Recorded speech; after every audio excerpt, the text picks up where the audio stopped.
distinguished representative of Norway, and now invite the distinguished representative of Israel to take the floor. Thank you, Mr. President. Today is a day that will go down in infamy. We have all witnessed that the UN no longer holds even 1 ounce of legitimacy or relevance.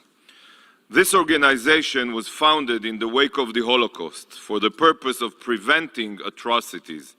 Yet, the spectacle we just saw proves beyond a doubt that the UN is committed, sadly, tragically, not to preventing but ensuring further atrocities. Israel just endured the largest massacre of Jews since the Holocaust. And according to a majority of the so-called family of nations, Israel has no right to defend itself. Entire families and communities have been exterminated by genocidal Hamas jihadists whose sole goal is to annihilate the Jewish state. There is no reasoning with evil like this. There are no talks or discussions to be held. We saw exactly what they dream of doing to every Israeli and Jew.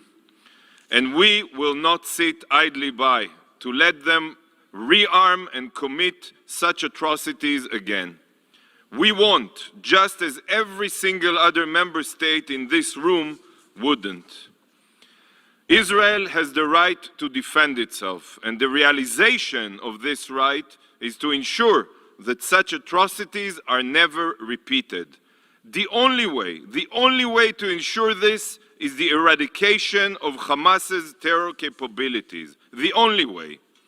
Yet this resolution does not even name Hamas, as if this war started on its own. Not once. Even when discussing our hostages, the drafters could not even bring themselves to name the Hamas terrorists responsible for this blatant war crime. Not even once. It is the duty of this body to call out murderous terrorists by name, not hide them behind empty words. Why are you defending murderers?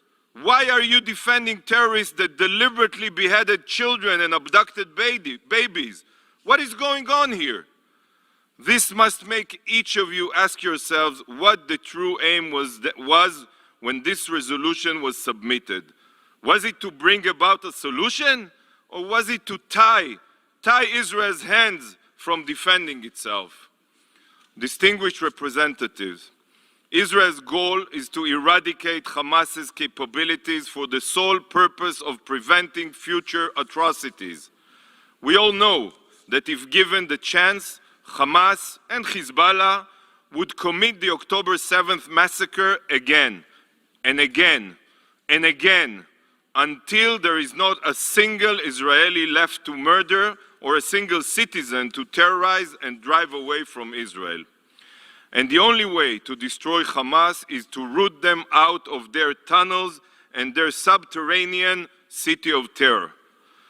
Hamas has embedded itself deep within and under the Gazan civilian population. Just today, Israel intelligence unequivocally proving that Hamas's main operating base is located inside and underneath Shifa Hospital in Gaza, home to thousands of patients and medical staff. The people of Gaza are being exploited as human shields for terrorists. Why are you not holding Hamas accountable? 17 years of Hamas's indiscriminate rocket fire on our civilians from within populated areas is not enough for you to comprehend this? Yet this dangerous resolution demands that Israel call for Gazans to return to this active war zone. Is the goal here to further endanger human lives? This ridiculous resolution has the audacity to call for a truce. The goal of this resolution's truce is that Israel should cease to defend itself to Hamas so Hamas can light us on fire. The drafters of this terrible resolution have shown that, according to them, the most reliable source for accurate information is an ISIS-like terror group. Israel is closely monitoring the humanitarian situation in Gaza, and we know that there is no humanitarian crisis in accordance with international humanitarian law. Trusting the reports coming out of Gaza is exactly like trusting reports from ISIS. Does the international community trust information provided by ISIS? Does it trust numbers provided by Boko Haram? Of course not. So why is Hamas, a savage terror group no different than ISIS or Boko Haram, trusted?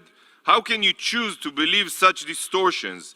Every single Gazan ministry is run by Hamas. It is all a front for Hamas. Every official statistic is the word of genocidal terrorists.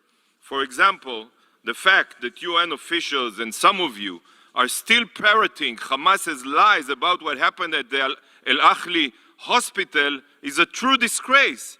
It was proven with absolute certainty that it was a Palestinian Islamic Jihad rocket that hit the hospital parking lot, and that the number of casualties is far lower than Hamas's reports. Yet you continue to echo these lies. Shame on you. Shame on you. The truth holds zero importance in this body. Zero. Today, the majority of the international community has shown that it prefers to support the defense of Nazi terrorists rather than support the law-abiding state of Israel to defend its civilians. Anyone who is truly interested in preventing violence shouldn't vote for resolutions protecting terrorists. And whoever truly wants to prevent more violence should be calling on Hamas to lay down their arms, turn themselves in, and return all hostages. If this were to happen, the war would end immediately. This is a dark day for the UN and for mankind. Mr. President, Israel will continue to defend itself. We will defend our future, our very existence, by reading the words of Hamas's evil so that it can never threaten anyone else again. Israel will use every means at our disposal to accomplish this mission. Israel will do what must be done to eradicate Hamas's capabilities and bring the hostages home. And we will bring them home. Thank you, Mr. President.